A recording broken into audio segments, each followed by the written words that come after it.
মূল্যবৃদ্ধিৰ জুয়ে এতিয়া গ্ৰাহকৰ মূৰত ৰামদাং ফুটাইছে।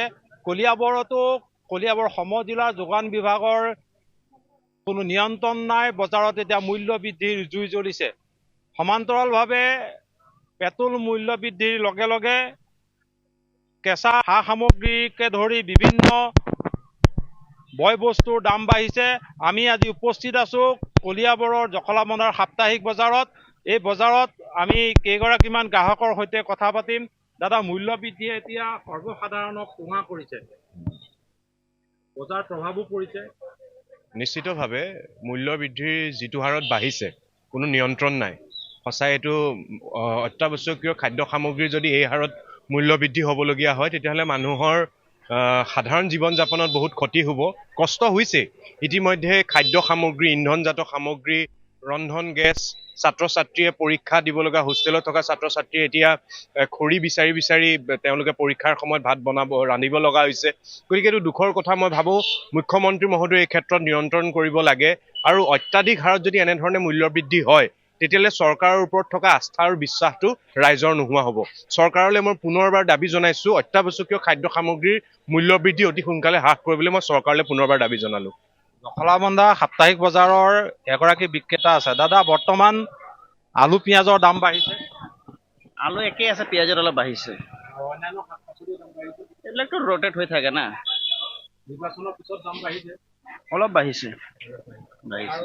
প্ৰভাৱো পৰিছে বহুত প্ৰভাৱ পৰিছে। গ্ৰাহক ঠেঙা হৈছে। নাই, গ্ৰাহক নায়েই। এই আছে দেওবাৰ বজাৰ আজিৰ পৰা ঠাণ্ডা হৈ আছে।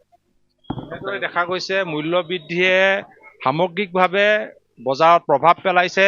আজি জখলাবন্ধা সাপ্তাহিক বজাৰত মই উপস্থিত আছো। বজাৰত ক্ৰেতা ইতিমধ্যে সেৰেঙা হৈছে, কাৰণ অস্বাভাৱিকভাৱে মূল্য বৃদ্ধি হৈছে। কলিয়াবৰৰ সমজিলাৰ যোগান বিভাগ যেন এতিয়া গভীৰ নিদ্ৰাত, কাৰণ অস্বাভাৱিকভাৱে মূল্য বৃদ্ধিয়ে গ্ৰাহকৰ ওপৰত মাধমাৰ সদাইছে।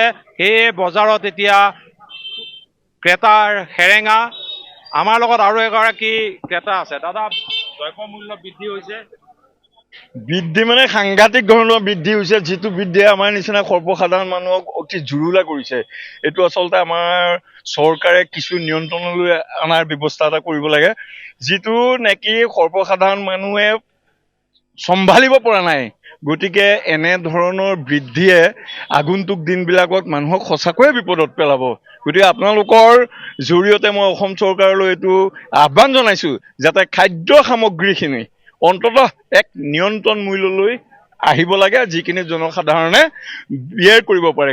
জনসাধাৰণে সেইখিনি যাতে দৈনন্দিন জীৱন যাপন কৰি থাকোঁতে যাতে কোনো ধৰণৰ অসুবিধাৰ সৃষ্টি নহয়, তাকে কৰিলোঁ। ধন্যবাদ জনাইছোঁ আপোনালোকক। এনেধৰণৰ বাতৰি আপোনালোকে প্ৰকাশ কৰি যাওক, জনসাধাৰণৰ ফৰে যাওক আৰু সত্যটো প্ৰকাশ হৈ যাওক, তাকে কামনা কৰিলোঁ। ধন্যবাদ। এনেদৰে দেখা গৈছে অস্বাভাৱিক মূল্য বৃদ্ধিয়ে বজাৰৰ ওপৰত বাৰুকৈয়ে প্ৰভাৱ পেলাইছে। উপস্থিতি সেৰেঙা হৈছে। সামগ্ৰিকভাৱে ইন্ধনজাত সামগ্ৰীৰ মূল্য বৃদ্ধিৰ লগে লগে আলু, পিঁয়াজ, নহৰু, কেঁচা সামগ্ৰীৰো মূল্য বৃদ্ধি হৈছে, যাৰ পৰিণতিত এতিয়া গ্ৰাহকে ত্ৰাহি মধুসূদন কৰিবলগীয়া পৰিস্থিতিৰ উদ্ভৱ হৈছে। কিন্তু সকলো দেখি শুনিও কলিয়াবৰ সমজিলা প্ৰশাসনৰ যি বিয়াগোম যোগান বিভাগ আছে, সেই যোগান বিভাগ এতিয়াও যেন গভীৰ নিদ্ৰাত। তেওঁলোকে মূল্য বৃদ্ধি নিয়ন্ত্ৰণৰ কাৰণে কোনো ধৰণৰ কাৰ্যকৰী পদক্ষেপ এই পৰ্যন্ত গ্ৰহণ কৰা নাই।